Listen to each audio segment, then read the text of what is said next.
செல்வத்தை கொடுக்கும் சித்திரகுப்தர் நோன்பை பற்றி அறிவோம். சித்ரா பௌர்ணமி தினம் என்றாலே எல்லோருக்கும் சித்திரகுப்தர் ஞாபகம்தான் நினைவிற்கு வரும்.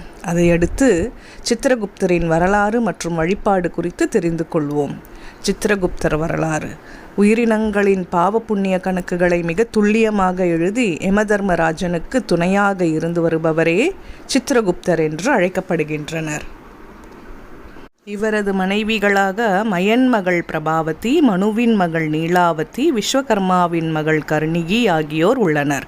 ஒரு சமயம் சிவபெருமானை கைலாயத்திற்கு வந்து சந்தித்த யமதர்மன் தனக்கு துணையாக பாவ புண்ணிய கணக்குகளை மிக கவனமாக எழுதி பாதுகாக்கும் நம்பிக்கையான உதவியாளன் ஒருவன் வேண்டும் என்று கோரிக்கை விடுத்தான்.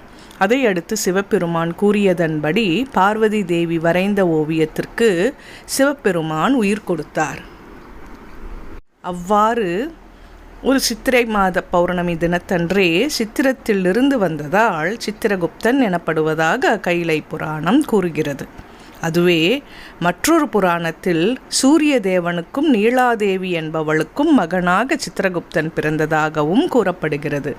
அதன் பின்னர் சிவபெருமானை குறித்து தவம் செய்து வரம் வாங்கிய சித்திரகுப்தன் சூரிய தேவன் கூறியபடி யமனின் உதவியாளனாக மக்களின் பாவ புண்ணிய கணக்குகளை கவனிப்பதற்காக யமலோகத்திற்கு சென்றான். அப்போது எந்த நாளும் தீரவே தீராத கணக்கு எழுதும் புத்தகம் ஒன்றையும் சூரியன் கொடுத்து அனுப்பினார்.